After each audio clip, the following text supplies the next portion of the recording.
চোখের পানি ফেলে আল্লাহকে বলো, মাওলা বহুদিন তোমাকে নারাজ করেছি, আজ ওয়াদা করছি আর তোমাকে নারাজ করব না। আল্লাহ বলবে, বান্দা আমি এখনই তোর পেছনের সব মাফ করে দিলাম। আল্লাহ বলে, বান্দা তুমি যদি রাত্রে আসো আমি রাত্রেই আসবো, তুমি যদি দিনে আসো আমি দিনেই আসবো। গুনাহ নিয়ে আসবা মাফ চাইতে রাতে, আমি আল্লাহ মাগফিরাত নিয়ে আসবো রাতে। তুমি আসবে যখন আমি আসবো তখন। তুমি আসবা এক বিগত, আমি আসবো এক হাত। তুমি আসবা এক হাত, আমি আসবো দুই হাত। তুমি আসবা হাঁটতে হাঁটতে, আমি আসবো দৌড়তে দৌড়তে।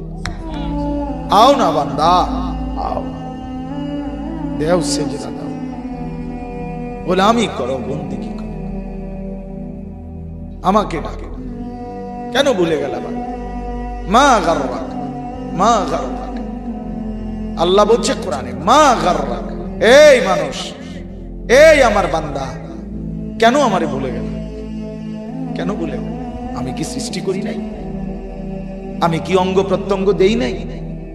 আমি কি এমন সুন্দর সুঠাম স্বাস্থ্য বানাই নাই? আমি কি এই চমৎকার চেহারার আকৃতি দেই নাই? আমি কি দুইটা চোখ দেই নাই? আমি কি একটা জিহ্বা দেই নাই? আমি কি দুইটা ঠোঁট দেই নাই? আমি কি তোমাকে বানাই নাই? বলে বলো না ছেলেরা, উত্তর দাও ভাই। রাত গভীরে উত্তর দাও। গভীর রাত, এখন কোটি কোটি মানুষ ঘুমায় গেছে।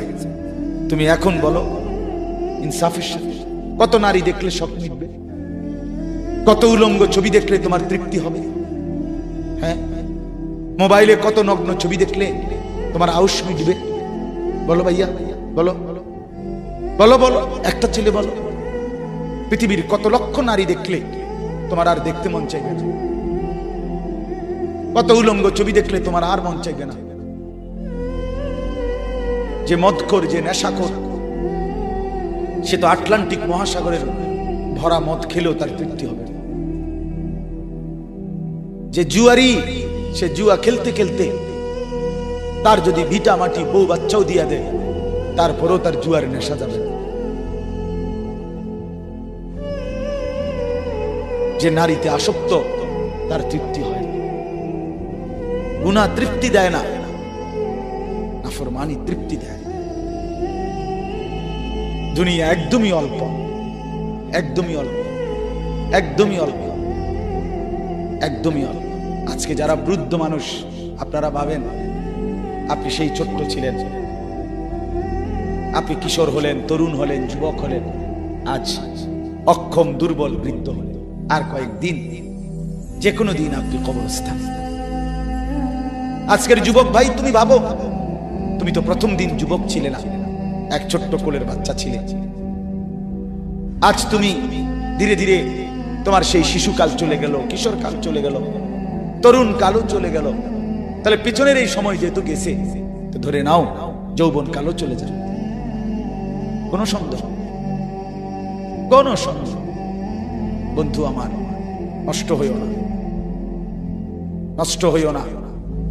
জীবন বড় দামি, সময় বড় দামি, হায়াত বড়ই দামি। এত সুন্দর যৌবন নষ্ট করে দিও না।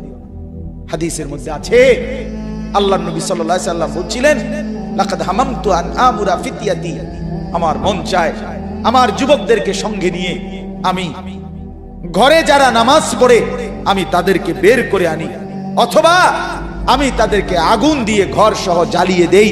নবীজির হাদিস এটা। নবীজি বলছে, আমার ইচ্ছে জাগে আমার যুবক সঙ্গীদেরকে নিয়ে আমি মুসলমানের ঘরে ঘরে গিয়ে বেনামাজি ঘরে নামাজ পড়ে তাদেরকে টেনে হিচড়ে বের করে আনি। কথা ছিল এই, কথা ছিল যুবক সমাজ গড়বে, কথা ছিল যুবক মানুষকে আল্লাহর দিকে ডাকবে, কথা ছিল যৌবনকাল আল্লাহর জন্য ওয়াকফ করবে। আজ দিয়া দিছে নারীর কাছে, জিনার ব্যভিচারের কাছে, মদ আর জুয়ার কাছে, মোবাইলের কাছে। আস্তাগফিরুল্লাহ, আস্তাগফিরুল্লাহ, আস্তাগফিরুল্লাহ। এক নারী এত দরকার, এক মেয়ে এত দরকার যে দুনিয়া ভুলতে হবে, আখিরাত ভুলে যেতে হবে, সমাজ ভুলে যেতে হবে। এক নারীর মধ্যে এতটা কি হয়ে গেল যে এটার পিছনে সারাক্ষণ সময় দিতে হবে? এটা কি এমন আশ্চর্য বস্তু? নারী আর পুরুষের, স্বামী আর স্ত্রীর মিলনেই তো পৃথিবীর সেই আদম হাওয়া থেকে এই পর্যন্ত মানুষের ধারাবাহিকতা। এটা তো একটা স্বাভাবিক প্রক্রিয়া। হাজারো কোটি মানুষ পৃথিবীতে স্বামী আর স্ত্রীর পবিত্র বন্ধন হইছে, তো সেটা তুমি একটু অপেক্ষা করলে তোমার জীবনও আসবে। কথা বলেন না কেন? এটা একটা সহজ বিষয় না। আল্লাহ তাআলা আমাদেরকে বুঝার তৌফিক দান করেন।